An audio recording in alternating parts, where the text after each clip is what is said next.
परम मित्रों, सादर प्रणाम। आज 21 जून योगा दिवस। आप सभी को योगा दिवस की शुभकामना।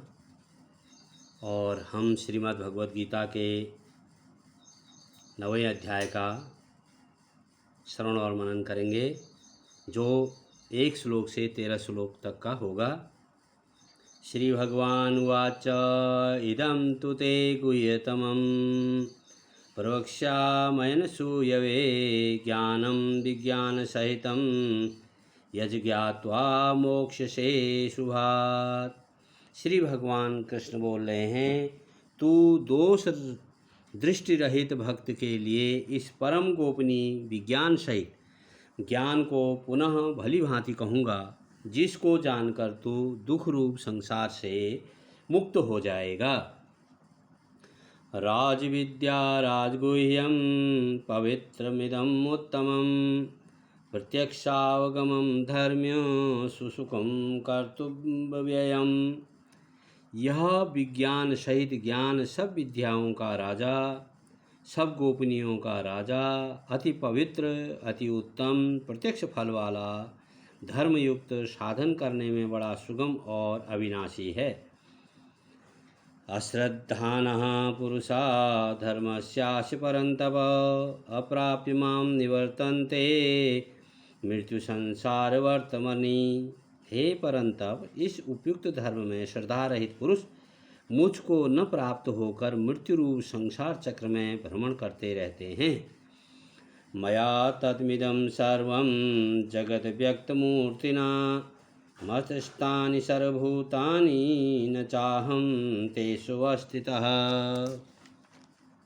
मुझ निराकार परमात्मा से यह सब जगत जल से बर्फ के सदृश परिपूर्ण है, और सब भूत मेरे अंतर्गत संकल्प के आधार स्थित हैं, किंतु वास्तव में मैं उनमें स्थित नहीं हूँ। न च मस्तस्तानि भूतानि पश्य मे योगमैश्वरम् भूतभ्रंच भूतस्थो ममात्मा भूत भावनः।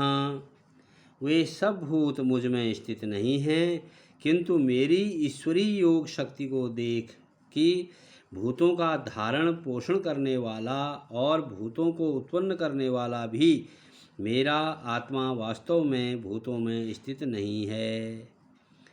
यथाकाश स्थितो नित्यं वायु सर्वत्र गो महान् तथा सर्वाणि भूतानि मतस्तानित्युपधारय। जैसे आकाश से उत्पन्न सर्वत्र विचरने वाला महान वायु सदा आकाश में ही स्थित है, वैसे ही मेरे संकल्प द्वारा उत्पन्न होने से संपूर्ण भूत मुझ में स्थित हैं, ऐसा जान। सर्वभूतानि कौन्तेय प्रकृतिं यान्ति मामिकाम् कल्पक्षये पुनस्तानि कल्पादो विसर्जाम्यहम्। हे अर्जुन, कल्पों के अंत में सब भूत मेरी प्रकृति को प्राप्त होते हैं, अर्थात प्रकृति में लीन होते हैं, और कल्पों के आदि में उनको मैं फिर रचता हूँ। प्रकृतिं स्वामवष्टभ्य विसर्जामि पुनः पुनः भूतग्राम्यं कृत्स्नं वशं प्रकृते वशात्। अपनी प्रकृति को अंगीकार करके स्वभाव के बल से परतंत्र हुए इस संपूर्ण भूत समुदाय को बार बार उनके कर्मों के अनुसार रचता हूँ। न च मां तानि कर्माणि निबधन्ति धनंजय उदासीनवदासीनं सक्तं तेषु कर्मसु। हे अर्जुन, उन कर्मों में आसक्ति रहित और उदासीन के सदृश स्थित मुझ परमात्मा को वे कर्म नहीं बांधते। मयाध्यशक्षेण प्रकृति सूयते सचराचरं हेतुनानेन कौन्तेय जगद्विपरिवर्तते। हे अर्जुन, मुझ अधिष्ठाता के सकाश से प्रकृति चराचर सहित सर्व जगत को रचती है, और उस हेतु से ही यह संसार चक्र घूम रहा है। अवजानन्ति मामूढ़ा मानुषीं तनुमाश्रितं परम भावं जानन्तो मम भूत महेश्वरम। मेरे परम भाव को न जानने वाले मूर्ख लोग मनुष्य का शरीर धारण करने वाले मुझ संपूर्ण भूतों के महान ईश्वर को तुच्छ समझते हैं, अर्थात अपनी योग माया के संसार के उद्धार के लिए मनुष्य रूप में विचरते हुए मुझ परमेश्वर को साधारण मनुष्य मानते हैं। मोघासा मोघकर्माणो मोघज्ञानाविचेतसः राक्षसीं मासुरीं चैव प्रकृतिं मोहिनीं श्रिता। वे व्यर्थ आशा, व्यर्थ कर्म और व्यर्थ ज्ञान वाले विक्षिप्त चित्त अज्ञानी जन राक्षसी, आसुरी और मोहिनी प्रकृति को ही धारण किए रहते हैं। महात्मनस्तु मां पार्थ दैवीं प्रकृतिमाश्रिता भजन्त्यन्यमनसो ज्ञात्वा भूतादिं व्ययम्।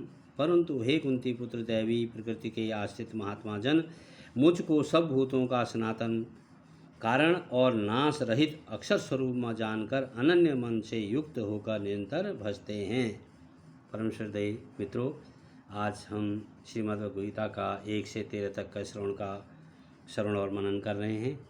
आने वाले समय में पुनः हम इसका श्रवण और मनन अध्याय 9 का करेंगे। लाइक कीजिए, शेयर और सब्सक्राइब और श्रवण मनन अवश्य कीजिए। धन्यवाद।